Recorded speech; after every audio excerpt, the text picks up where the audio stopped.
running, and saw that I was close to the bottom of one of the small hills. The air was fresher here, and the trees were taller. Suddenly, from up the hill, something jumped behind a tree. I did not know if it was a man or an animal, but it looked big and dangerous. I decided to walk back towards the beach. But then I saw him again.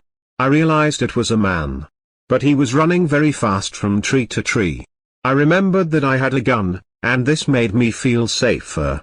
I decided to walk towards the man. When he saw me walking towards him, to my surprise, he came out from behind the tree, and knelt down in front of me. "Who are you?" I asked. "Ben Gunn," he said in a dry voice. "I've not spoken to anyone for 3 years." The man had very long hair and skin that was burned by the sun. His clothes were dirty and made of old sails. "What happened to you?" I asked. "I was left here by a ship," he said. "I've lived on fish and fruit ever since. I dream of eating good food again. If I can get back to my ship, I'll give you bread and cheese," I said. He began to look worried. "If you can get back to your ship? Why? What's to stop you?" he said. "It isn't a problem with you," I replied. "I'm a good man," he told me. "I'm very rich, too," he said in a quiet voice. I began to think that perhaps Ben Gunn was crazy. Ben Gunn saw that I did not believe him. "I am rich. And you can be rich too, because you found me," he said. Then he looked worried and said, "You didn't come on Flint's ship, did you?" I realized now that this man could help me. "No, Flint's dead, but some of Flint's crew is on the ship. That is not good for any of us." I told him. "Is there a man with one leg?" he asked. "Yes, Silver. He's the cook and their leader," I explained.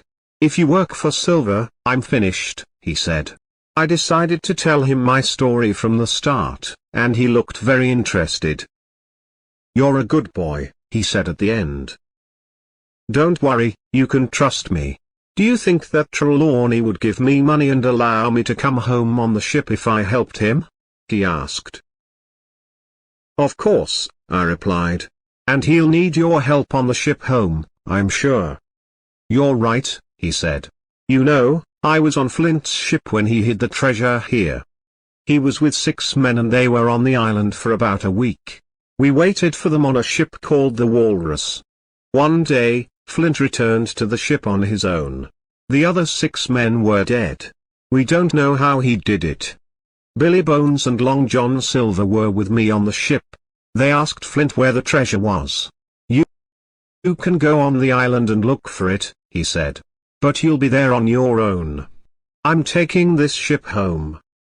3 years ago, I was on a different ship. When we saw the island, I told our crew that Flint's treasure was on it. We spent 12 days looking for it.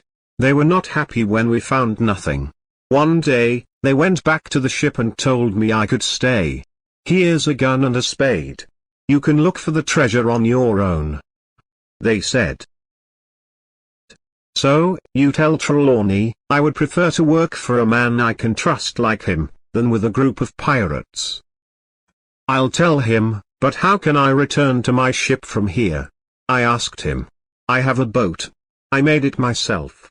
We could go to the ship when it's dark."